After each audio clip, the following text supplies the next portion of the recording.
दोस्तों, आप लोगों को मैं एक कहानी सुनाता हूँ। एक गरीब फैमिली थी जिसमें 5 लोग रहते थे, माँ, बाप और उनके 3 बच्चे। बाप हमेशा बीमार रहता था। एक दिन वो मर गया। उसके बाद पड़ोसियों ने 3 दिन तक उसके घर में खाना भेजा। बाद में भूखे रहने के दिन फिर से आ गए। माँ ने कुछ दिन तक जैसे तैसे बच्चों को खाना खिलाया, लेकिन कब तक? आखिर फिर से भूखे रहना पड़ा। भूखे रह रहकर 8 साल का बेटा बीमार हो गया और बिस्तर पकड़ लिया। एक दिन 5 साल की बच्ची ने माँ के कान में पूछा, माँ, भाई कब मरेगा?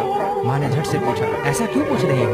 बच्ची ने बड़ी मासूमियत से जवाब दिया, जिसे सुनकर आपकी आंख में भी आंसू आ जाएंगे। बच्ची का जवाब था, माँ, पापा मरे थे तो पड़ोसी ने खाना दिया था, अब भाई मरेगा तभी तो पड़ोसी खाना देंगे ना।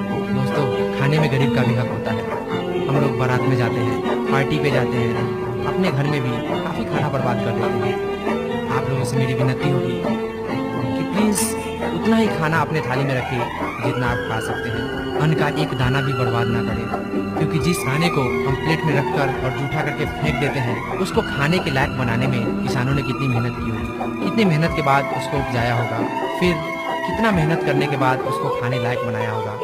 माँ ने कितनी मेहनत करने के बाद उसको पकाया होगा, फिर वो हमारे थाली तक पहुँची है और हम उसको बिना खाए फेंक देते हैं। तो प्लीज़ अन्न का एक दाना भी बर्बाद ना होने दें। अगर हमें 2 वक्त का रोटी मिलता है तो हमें ये भी सोचना चाहिए कि लाखों लोग ऐसे हैं जिन्हें 2 वक्त की रोटी भी नसीब नहीं होती। तो प्लीज़ अन्न का एक दाना भी बर्बाद ना करें। अक्सर हम होटलों में जाते हैं और हम बहुत सारे खाने का ऑर्डर कर देते हैं और आधा आधा खाकर आधे को वैसे ही छोड़ देते हैं। वो खाना बर्बाद जाता है। पैसे हमारे हैं, हम खाने को खरीद सकते हैं, लेकिन उसको बर्बाद करने का हक हमारा नहीं है। हम उसे बर्बाद नहीं कर सकते हैं। इसलिए प्लीज़ होटलों में या भोज में उतना ही ऑर्डर करें जितना आप खा सकते हैं। अपने घर में भी अपनी थाली में उतना ही खाना रखवाएं जितना आप खा सकते हैं।